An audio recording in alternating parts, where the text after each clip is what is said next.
My name is Roberto Da Re and I'm the CEO of Dolphin Dynamics. We are a travel technology company that specializes in solutions for the travel industry.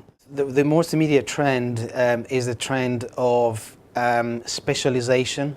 Our customers tend to be much more specialized than they used to be, either specializing by either specific destinations or by customer group. So there's definitely much more attention and much more focus on a specific segment. Travel is very attractive to many sectors of business. And what I mean by that is there are many companies that at the moment are not directly into travel or not considered to be directly into travel that always kept an eye on what is happening in travel.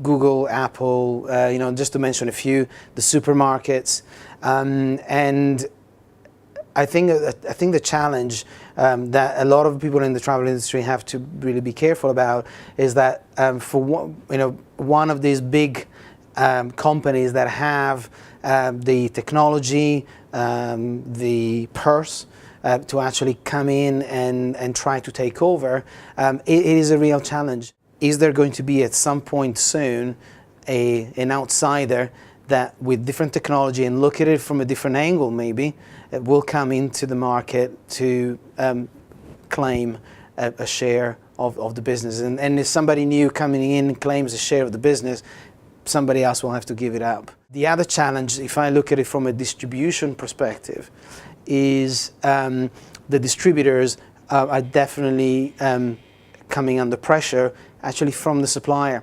The internet has taught everybody that you can cut out the middleman.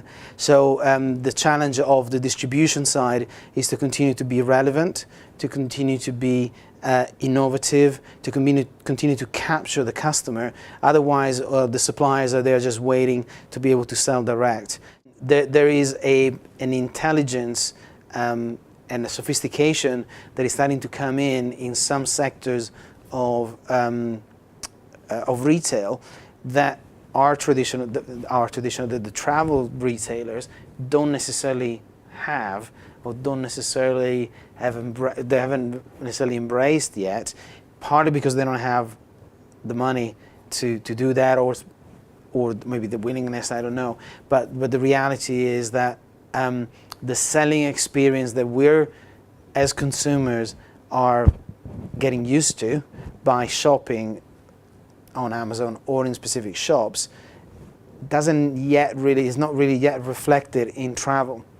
So at some point, either the consumer will get tired of that buying experience, or somebody that knows how to deliver that buying experience coming into the business will be able to take over a lot of the consumers that are already used to a certain type of relationship with the supplier, a certain type of experience.